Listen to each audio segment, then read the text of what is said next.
നമസ്കാരം.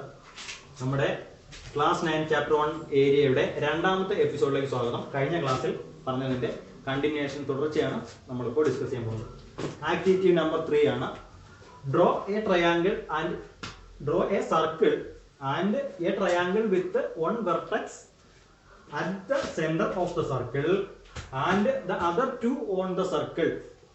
അതെന്ന് പറഞ്ഞാൽ ഡ്രോ എ സർക്കിൾ, ഒരു സർക്കിൾ വരയ്ക്കുക, and A triangle with one vertex at the centre of the circle എന്ന് പറഞ്ഞാൽ ആദ്യം ഒരു സർക്കിൾ വരയ്ക്കാം. നമുക്ക് ഇഷ്ടമുള്ള ഒരു മെഷർമെന്റിൽ ഒരു സർക്കിൾ വരയ്ക്കാം. അതിനുശേഷം നമ്മുടെ ഒരു ട്രയാങ്കിൾ നമുക്ക് വരയ്ക്കണം. അതിന്റെ ഒരു പ്രത്യേകത എന്താണ്? അതിന്റെ ഒരു മൂല, ഒരു വെർട്ടെക്സ് സർക്കിളിന്റെ സെന്ററിൽ വരണം. പിന്നെന്താ പറഞ്ഞേക്കുന്നത്? The other two on the circle. On the circle എന്ന് പറഞ്ഞാൽ സർക്കിളിൽ ടച്ച് ചെയ്ത് ബാക്കി രണ്ട് മൂലകളും നിൽക്കണം. Draw another triangle of the same area. അതിനുശേഷം ഇതേ ഏരിയയിലുള്ള അടുത്ത വേറൊരു ട്രയാങ്കിൾ വരയ്ക്കുക. അതിന്റെ പ്രത്യേകത എന്താണ്? All three vertices are on the circle എന്ന് പറഞ്ഞാൽ സർക്കിളിൽ തന്നെ ടച്ച് ചെയ്തിട്ടുള്ള മൂന്ന് വെർട്ടിസസുകളും സർക്കിളിൽ തന്നെ ടച്ച് ചെയ്തിട്ടുള്ള സെയിം ഏരിയ ഉള്ള ഒരു ട്രയാങ്കിൾ വരയ്ക്കണം. നമുക്കൊന്ന് വരച്ച് നോക്കാം. ആദ്യം നമ്മൾ വരയ്ക്കുന്നു, ഒരു സർക്കിൾ വരയ്ക്കുന്നു. നിങ്ങൾക്ക് ഇഷ്ടമുള്ള ഒരു മെഷർമെന്റിൽ ഒരു സർക്കിൾ വരയ്ക്കാം. സർക്കിൾ വരയ്ക്കുന്നു. ഇനി എന്ത് ചെയ്യണം?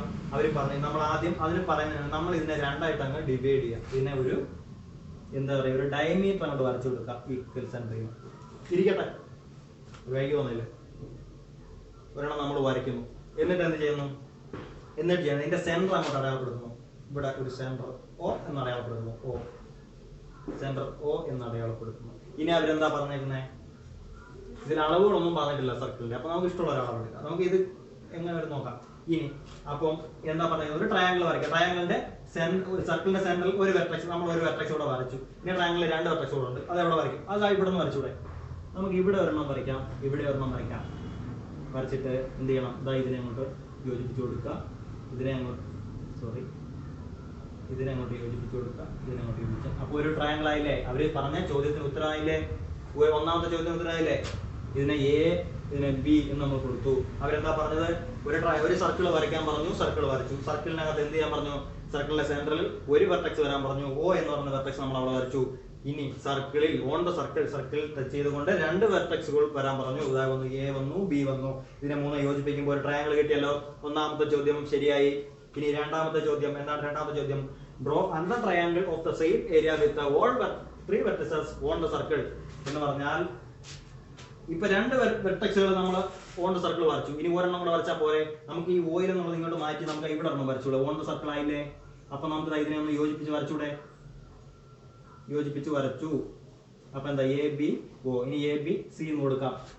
ആയില്ലേ? ഇനി എന്താ അതിന്റെ പ്രത്യേകത? വിത്ത് സെയിം ഏരിയ എന്നാണ് പറഞ്ഞേക്കുന്നത്. നമ്മൾ എന്തിനാണ് ഈ ഒരു ലൈൻ നമ്മൾ വരച്ചു കൊടുത്തത്? ഇപ്പൊ മനസ്സിലായോ? നമ്മൾ എ ബിക്ക് പാരലായിട്ട് ലൈൻ വരച്ചു. അങ്ങനെയെങ്കിൽ എ ബി എന്ന് പറയുന്ന ബേസ് വന്നു, ഒരളവ് വന്നു. ഇനി ഹൈറ്റ്, ഈ ഹൈറ്റും സെയിം അല്ലേ? ഒന്നാണെങ്കിൽ എന്താണ്? ബേസിനും ഹൈറ്റിനും വ്യത്യാസം ഇല്ലാതെ വരയ്ക്കുന്ന ട്രയാങ്കിൾസിന്റെ ഏരിയ ഈക്വൽ ആയിരിക്കും അല്ലേ? ആണല്ലോ.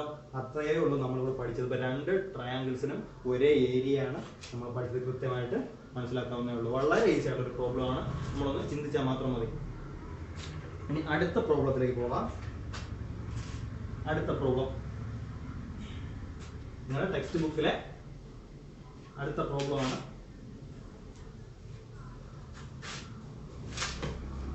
പ്രോബ്ലം നമ്പർ 4 നിങ്ങളുടെ ടെക്സ്റ്റ് ബുക്കിലെ അടുത്ത പ്രോബ്ലം ആണ്. How many different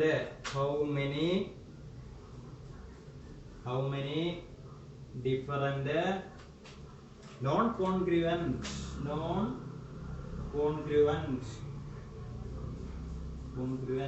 congruent എന്ന് പറഞ്ഞാൽ സമാനതകൾ എന്നാണ്. non-congruent സമാനതകൾ ഇല്ലാത്ത എന്നാണ്. congruent triangles, non-congruent triangles. Can you draw with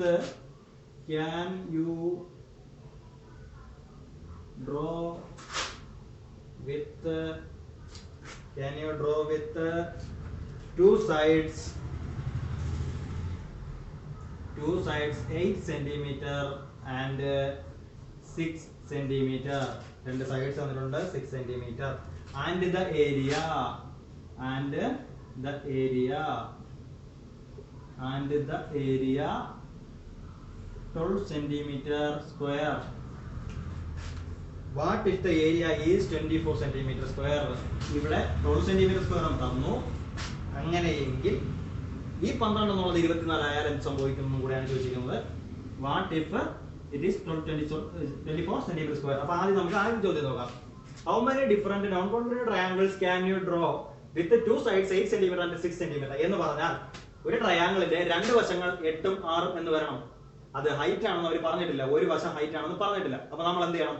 ആദ്യം നമ്മൾ 8 എന്ന് പറയുന്ന ഒരു സൈഡ്, 8 ഉം 6 അല്ലേ, 8 എന്ന് പറയുന്ന ഒരു സൈഡ് നമ്മൾ അതിന്റെ ബേസ് ആയിട്ട് എടുക്കുക. അപ്പൊ 8 സെന്റിമീറ്റർ നിങ്ങൾ അങ്ങോട്ട് വരയ്ക്കുക. A B it is 8 centimetres. 8 centimetre നമ്മൾ വരയ്ക്കുന്നു. ഇനി എന്ത് ചെയ്യണം? ഇനി ഹൈറ്റ് നമ്മൾ 8 ഉം 6 ഉം ആണ് നമ്മൾ എടുത്തത്. ഇതിന്റെ ഹൈറ്റ് നമ്മൾ എന്ത് ചെയ്യണം? കണ്ടുപിടിക്കുന്നത് എങ്ങനെയാ? നമ്മുടെ ഏരിയ തന്നിട്ടുണ്ട്. Area is equal to 12 centimetre എന്താണ്, 12 സെന്റിമീറ്റർ സ്ക്വയർ തന്നിട്ടുണ്ട്. 12 സെന്റിമീറ്റർ സ്ക്വയർ അങ്ങനെയാണെങ്കിൽ ഇതിന്റെ ഇക്വേഷൻ എന്താണ്? ഏരിയയുടെ half into B into H is equal to 12, B into H is equal to 12 into 2 24. അപ്പൊ എന്താ 24 വരണം, ബി ഇൻറ്റു എച്ച് 24 വരണം. ആ കോമ്പിനേഷൻസ് നോക്കിയേ. ബി എന്ന് പറയുന്നത് 6 എന്ന് കൊടുക്കുന്നു, എച്ച് എന്ന് പറയുന്നത് 4 എന്ന് കൊടുക്കുന്നു, 6 4 24. ബി എന്ന് പറഞ്ഞ 8 എന്ന് കൊടുക്കുന്നു, എച്ച് എന്ന് പറഞ്ഞാൽ 3 എന്ന് കൊടുക്കുന്നു, 3 8 24 ആയില്ലേ? അപ്പൊ എന്താണ്?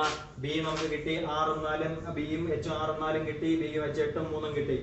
ഇനി 8 നമ്മൾ ഇവിടെ ഒരെണ്ണം ബേസ് 8 വരച്ചു, ഒരു വശം നമുക്ക് 8 കിട്ടി. ഇതിന്റെ ഹൈറ്റ് എന്ത് വന്നു? ഇവിടെ ഹൈറ്റ് 3 എന്ന് വന്നു. ഹൈറ്റ് 3 നമുക്ക് വരയ്ക്കാം, അവിടെ നിൽക്കട്ടെ. ഇനി ഒരു വശം 6 സെന്റിമീറ്റർ എന്ന് തന്നിട്ടുണ്ട്. അങ്ങനെയെങ്കിൽ നമ്മൾ എങ്ങനെ വരയ്ക്കും? അതിന് വരയ്ക്കാൻ എളുപ്പത്തിനൊരു മാർഗമുണ്ട്. നമ്മൾ ഇതിനെ എന്ത് ചെയ്യണം? 3 സെന്റിമീറ്റർ ഹൈറ്റിലേതാ ഇതിലേക്ക് ഇതിനെ ഒരു റെക്ടാങ്കിൾ ആക്കി മാറ്റുക.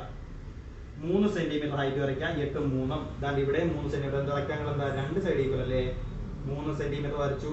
ഇതിനെയും ഇങ്ങനെ അങ്ങോട്ട് യോജിപ്പിക്കുക. 8 സെന്റിമീറ്റർ എന്ന് വരയ്ക്കുന്നു. നമ്മുടെ ആ ചോദ്യത്തിന്റെ ആൻസർ ഇതല്ല, വരയ്ക്കാനുള്ള എളുപ്പത്തിന് വേണ്ടി. ഇനി നമ്മൾ എന്ത് ചെയ്യണം? ഈ ഹൈറ്റ് ഇപ്പൊ ഇതൊരു പാരലൽ ലൈൻ ആയി, മനസ്സിലായോ? ഇതൊരു എ ബിക്ക് പാരലൽ ലൈൻ ആയി. ഇനി ഹൈറ്റ് എല്ലായിടത്തും ഒന്നല്ലേ? അപ്പൊ ഇനി എന്ത് ചെയ്യണം? ഇവിടെ നിന്ന് 3 സെന്റിമീറ്റർ എടുത്ത് ഒരു ആർക്ക് കൊടുക്കുക. എന്നിട്ട് എന്ത് ചെയ്യണം? എയിൽ നിന്ന് ഏറ്റവും നീളം കൂടിയ വശം നമുക്ക് കണ്ടെത്തണം. അപ്പൊ എന്താ? എയിൽ നിന്ന് എത്ര? 6 സെന്റിമീറ്റർ അല്ലേ? 6 സെന്റിമീറ്റർ എടുത്ത് ഒരു ആർക്കും കൂടെ കൊടുത്തിട്ട് ഈ 3 6 കൂടെ ടച്ച് ചെയ്യുന്നു. നമ്മൾ ഇതാണ്ട് വരച്ചങ്ങോട്ട് ചേർക്കുന്നു. അപ്പൊ എന്താ? ഇത് 3 ആയി, ഇത് 8 ആയി. അപ്പൊ എന്താ? 3 8 24 ആയി. അപ്പൊ അതിന്റെ ഏരിയ 12 വന്നില്ലേ? അപ്പൊ ഇത് ശരിയല്ലേ? ഇനി അടുത്ത ഒരു ചോദ്യം. അടുത്ത എന്താണ്? അടുത്ത ഒന്നുകൂടെ നമുക്ക് നോക്കാം. എത്ര ട്രയാങ്കിൾസ്? ഇനി ഒന്നുകൂടെ നോക്കാം. ഇനി നമ്മൾ 8 3 ആണ് എടുത്തത്. ഇനി 6 4 എടുത്ത് നോക്കാം. 6 4 എടുക്കുമ്പോൾ നമ്മൾ എന്ത് ചെയ്യണം? ഒരു വശം 6 ആയിട്ട് ബേസ് 6 എന്ന് എടുക്കുക.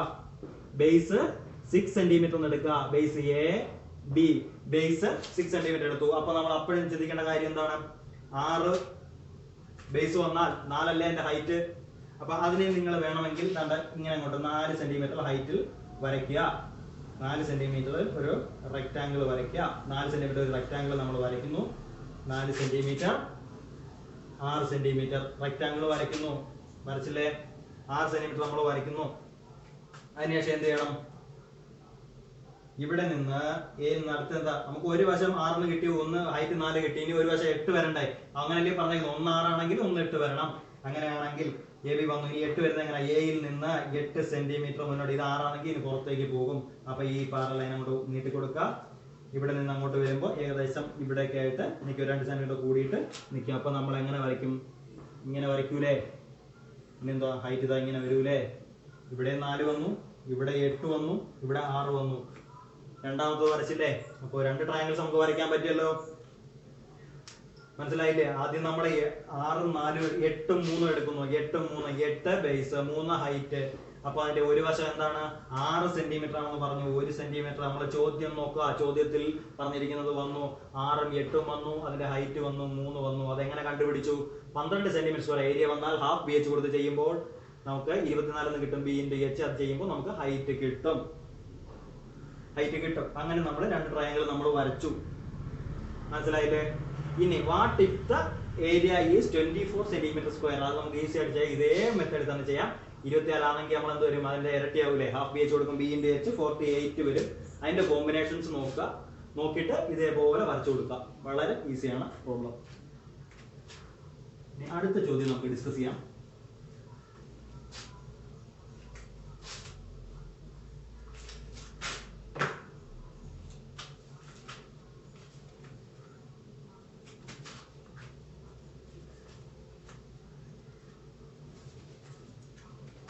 അടുത്ത ചോദ്യമാണ് prove that the two triangles have the same area. Question number അടുത്തത് പ്രൂവ് ദാറ്റ്, നിങ്ങളുടെ ആക്ടിവിറ്റിയിലുള്ള ബുക്കിലുള്ളതാണ്. Prove that the two triangles have the same area. നമുക്ക് ചോദ്യം ഫിഗർ തന്നിട്ടുണ്ട്. ഫിഗർ ഇങ്ങനെയാണ് വരുന്നത്. ഫിഗർ ബേസ് 4 സെന്റിമീറ്റർ വന്നു, എ ആൻഡ് ബി 4 സെന്റിമീറ്റർ വന്നു. പിന്നെ അതിന്റെ ഹൈറ്റ് നമുക്ക് തന്നില്ല. നമുക്കൊരു ആംഗിൾ തന്നിട്ടുണ്ട്. ഒരു ആംഗിൾ നമുക്ക് തന്നിട്ടുണ്ട്. ആംഗിൾ 50 ഡിഗ്രി തന്നിരിക്കുന്നു. ഇവിടുന്ന് പ്രൊട്രാക്ടർ എടുത്ത് വെക്കുക, 50 ഡിഗ്രിയിൽ എടുക്കുക. അതിന്റെ ഹൈറ്റ് തന്നിട്ടില്ല. നമുക്ക് ഒരു വശം തന്നിട്ടുണ്ട് 3 സെന്റിമീറ്റർ. 3 സെന്റിമീറ്ററിൽ 50 ഡിഗ്രിക്ക് വരയ്ക്കുക. എന്നിട്ട് തമ്മിൽ യോജിപ്പിച്ചു കൊടുക്കുക. ഇങ്ങനെയാണ് അവർ തന്നിരിക്കുന്നത്. ഇത് 50 ഡിഗ്രി കാണാൻ പറ്റുന്നുണ്ടോ? 50 degree. Angle A is 50 degree എന്ന് വന്നു. 50 ഡിഗ്രി ABC 50 ഡിഗ്രിന്റെ ഹൈറ്റ് ഇതാണ് ഇതിന്റെ ഹൈറ്റ് നമുക്ക് h എന്ന് കൊടുക്കാം. ഇത് ഒരു സൈഡ് 3 സെന്റിമീറ്റർ എന്ന് തന്നിട്ടുണ്ട്. ഒരു സൈഡ് AC 3 സെന്റിമീറ്റർ, BA അല്ലെങ്കിൽ AB 4 സെന്റിമീറ്റർ. ഇനി അടുത്ത ഒരു ട്രയാങ്കിൾ ഇവിടെ തന്നിട്ടുണ്ട്.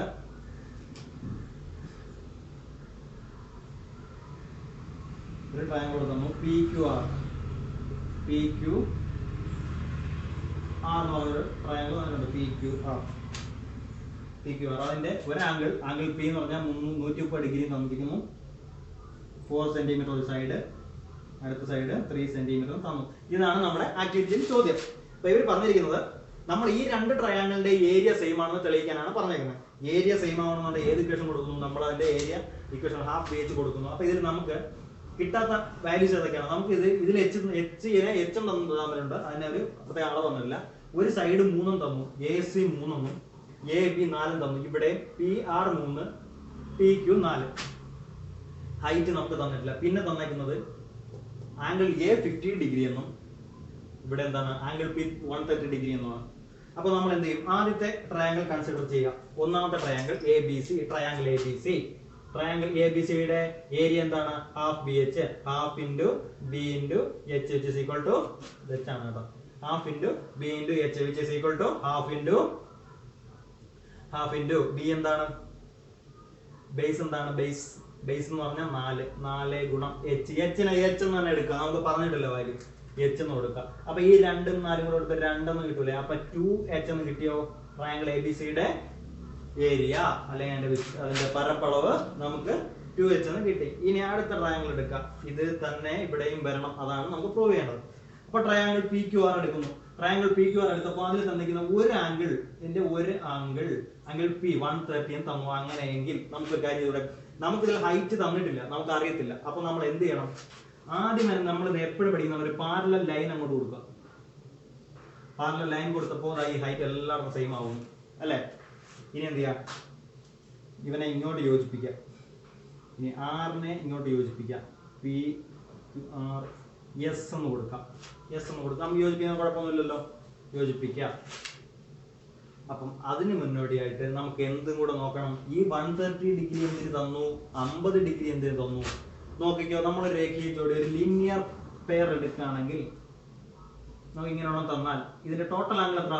180 ഡിഗ്രിയാണ്. അപ്പൊ ഇത് 130 എന്ന് പറഞ്ഞാൽ ഇത് എത്ര വരും? ഇത് X എന്ന് കൊടുത്താൽ എത്ര വരും? 180 minus 130 which is equal to 180 minus 130 which is equal to 50 degree എന്ന് വന്നില്ലേ? ഈ ആണോ 50 ഡിഗ്രി എന്ന് വന്നില്ലേ? അങ്ങനെയെങ്കിൽ ഇത് 50 ഡിഗ്രി ആയില്ലേ? 50 ഡിഗ്രി ആയി. അങ്ങനെയെങ്കിൽ നമുക്ക് ഇവിടെ ഇപ്പോഴും ഹൈറ്റ് അറിയത്തില്ല. അപ്പൊ നമ്മൾ നോക്കുന്നു ഇതേ സംഭവം തന്നെ, ഇതേ അളവും ആംഗിളും തന്നെ നമുക്ക് ഇവിടെ തന്നിട്ടില്ലേ? ഒരാംഗിൾ 50 വന്നു, 3 സെന്റിമീറ്റർ വന്നു. ഇതിനെ നേരെ തിരിച്ചു വെക്കുന്നതല്ലേ നമുക്ക് തോന്നിയത്. അപ്പൊ ഇതിന്റെ ഓപ്പോസിറ്റ് ആയിട്ടുള്ള ഹൈറ്റ് എത്ര? ഇവിടെ H അല്ലേ? അങ്ങനെയെങ്കിൽ ഇതും H ആയിരിക്കും.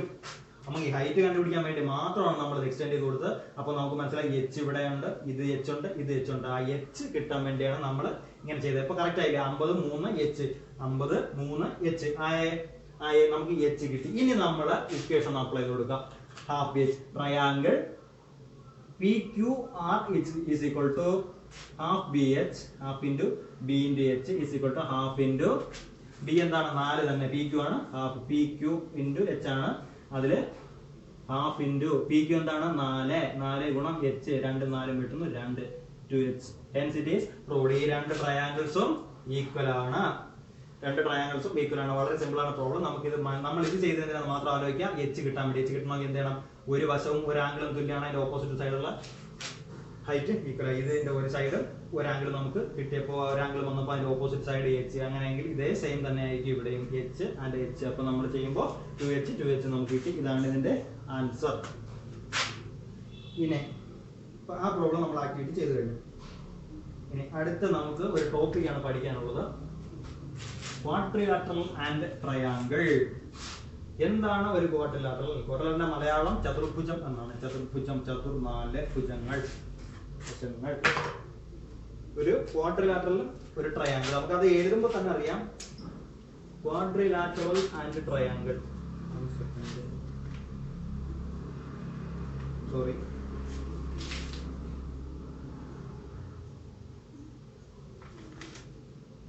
ഇനി ഒരെണ്ണം കൂടെ ഉണ്ട്, അത് വിട്ടുപോയതാണ്. ഒരു പ്രോബ്ലം കൂടെ ഉണ്ട് നമുക്ക് അതിന്, ആ ടോപ്പിക്കിന് പോകുന്നതിന് മുന്നേ. ക്ലാസ് 9 തന്നെ ആക്ടിവിറ്റി 5 ആണ്. In the picture given below, question ഞാൻ വായിക്കാം. In the picture given below the lines parallel to each side of the blue triangle through the opposite vertex are drawn to make a big triangle. എന്ന് പറഞ്ഞാൽ നമുക്കൊരു blue triangle നമ്മൾ വരച്ചു, അതിന്റെ opposite സൈഡുള്ള വെർട്ടെക്സിലെല്ലാം ചേർത്തുകൊണ്ട് ആ ബ്ലൂ ട്രയാങ്കിൾ പുറത്തൊരു വലിയ ട്രയാങ്കിൾ നമ്മൾ ഉണ്ടാക്കി. How many triangles in the picture have the same area as that of the blue triangle? അതായത് ചിത്രം ഞാൻ വരയ്ക്കാം, ക്വസ്റ്റ്യൻസ് നിങ്ങൾ ബുക്കിൽ നോക്കണം. നമുക്കൊരു ബ്ലൂ ട്രയാങ്കിൾ വരച്ചു, ഒരു ബ്ലൂ ട്രയാങ്കിൾ നമ്മൾ വരച്ചു, ഒരു ബ്ലൂ ട്രയാങ്കിൾ വരയ്ക്കുന്നു. ഒരു ട്രയാങ്കിൾ നമ്മൾ വരച്ചു, എ ബി സി എന്ന് കൊടുത്തു. പിന്നെ അവരെന്താ പറഞ്ഞേക്കുന്നത്, ഓരോ സൈഡിനും പാരലായിട്ട് ഓരോ വെർട്ടെക്സ് കൂടെ പോകുന്നു. ഇങ്ങനെ പോകുന്നു, ഇങ്ങനെ പോകുന്നു, ഇങ്ങനെ പോകുന്നു. അതെങ്ങനെ വരും നോക്കിക്കോളാം. ടെക്സ്റ്റിൽ ഈ പ്രോബ്ലം കറക്റ്റ് ആയിട്ട് പറഞ്ഞിട്ടുണ്ട്.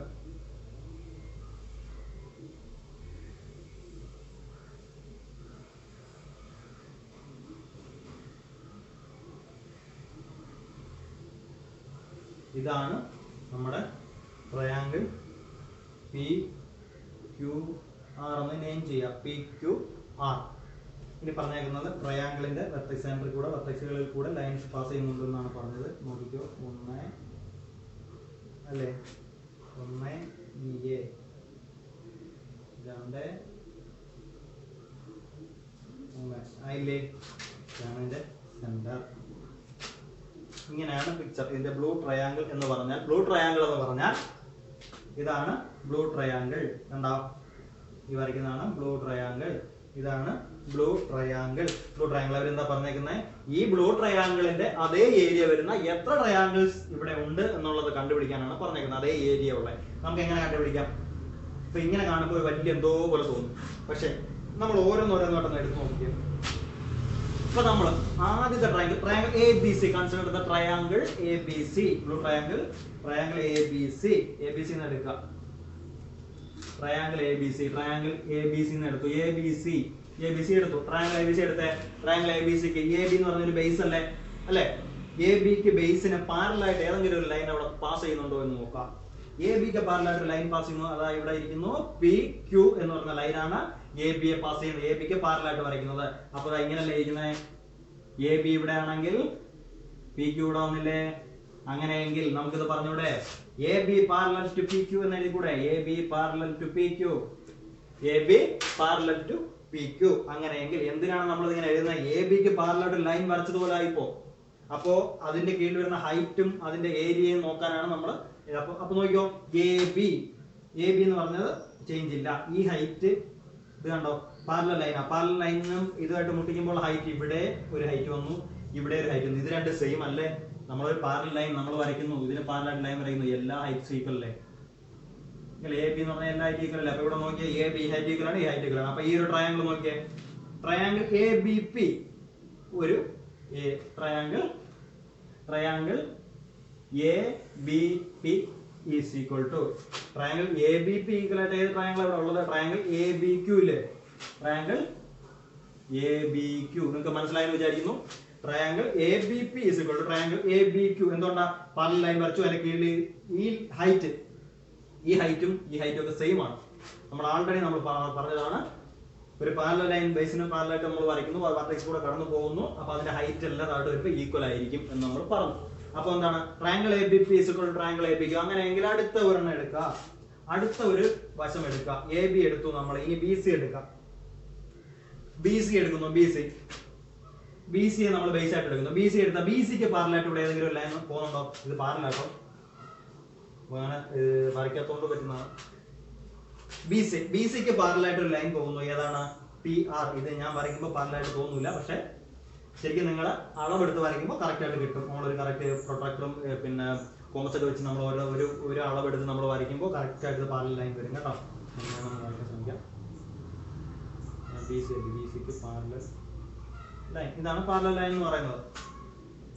അപ്പം ബി സി പാരലൽ ടു ഏതാണ്? ബി സിക്ക് പാരലൽ ആണ് പി ആർ വരച്ചു. അപ്പം പി ആർ നോക്കിയാൽ പി ആറിൽ ഏത് ട്രയാങ്കിളാ ഉള്ളത്? B C base B C P B C R ആയില്ലേ? Triangle B C P is equal to triangle B C R. നിങ്ങൾ എന്ത് ചെയ്യണം? ഇതിപ്പോ ഇങ്ങനെ ബുദ്ധിമുട്ടുണ്ടെങ്കിൽ ഓരോ ട്രയാങ്കിൾസ് ആയിട്ട് മാറ്റി കൊണ്ട് വരച്ച് നോക്കാം. ഇപ്പൊ ഇങ്ങനെ, ഇപ്പൊ ബി സി നമ്മൾ വരച്ചു. ഏതാണ്? B C. ഇനി എന്ത് വരും? P R. ഇനി എന്താ? ഇവിടെ ഒരു ട്രയാങ്കിൾ വന്നു. ഇനി എന്താ നമ്മൾ പഠിച്ചത്? ഈ ഒരു ട്രയാങ്കിൾ ഈക്വൽ അല്ലേ? ഈ ഹൈറ്റ് ഈക്വൽ അല്ലേ? ഇപ്പൊ എന്ത് പറ്റി? എന്തായി? ആർ ഇവിടെ കേട്ടോ. ഇപ്പൊ എന്തായി? ബി സിക്ക് പാരലായിട്ട് ഏതാ മതി? ബി സി പി ആയില്ലേ? ബി സി ആർ ആയില്ലേ? അടുത്തത് അങ്ങനെ വരച്ച് നോക്കാം. അടുത്തത് ഇനി ഏതായാലും നമ്മൾ എ ബിയും ബി സിയും പറഞ്ഞു. ഇനി എ സി ഉണ്ട്. എ സിക്ക് പാരലായിട്ട് ഏത് ലൈൻ ഉണ്ട് ഇവിടെ? R Q. അപ്പൊ എങ്ങനെ എഴുതാം? A C parallel to R Q. A സിക്ക് പാരലായിട്ട് ആർ ക്യൂ വരുമ്പോ ഏതൊക്കെ വരും? A C Q. ഇനി അടുത്ത് വരും എ സി ആർ അല്ലേ? A C Q is equal to triangle ACQ equal to triangle ACR എന്ന് വന്നില്ലേ? അപ്പൊ നമുക്ക് എത്ര ട്രയാങ്കിൾസ് കിട്ടി? ഇതിന് അതേ ഏരിയ ഉള്ള എത്ര ട്രയാങ്കിൾസ് കിട്ടി? അത് എണ്ണി നോക്കുക. ഇത്രയും ട്രയാങ്കിൾസ് ആണ് ഉള്ളത്, നമ്മൾ അത് എണ്ണി നോക്കുക. ഇതാണ് ഈ ചോദ്യം. അപ്പൊ നമുക്ക് ഒരു പാർട്ട്, അതായത് നമ്മുടെ 9ാം ക്ലാസ്സിലെ ചാപ്റ്റർ ഏരിയ എന്ന് പറഞ്ഞ ചാപ്റ്റർ ഒരു പാർട്ട് ഇപ്പൊ കഴിഞ്ഞിരിക്കുകയാണ്. അതിന്റെ ഇത്ര 6 ആക്ടിവിറ്റീസ് ഉണ്ടെന്ന് തോന്നുന്നു. 6 ആക്ടിവിറ്റീസ് നമ്മൾ ചെയ്തു. നിങ്ങൾക്ക് എന്തെങ്കിലും ഡൗട്ട്സ് ഉണ്ടെങ്കിൽ കമന്റ് ചെയ്യുക. നിങ്ങൾക്ക് ഈ ചാനൽ ഒക്കെ ഇഷ്ടപ്പെടുകയാണെങ്കിൽ സബ്സ്ക്രൈബ് ചെയ്യണം. ഇനി അടുത്ത നമ്മുടെ ടോപ്പിക്കിലേക്ക് പോവുകയാണ്. അടുത്ത ടോപ്പിക്കാണ്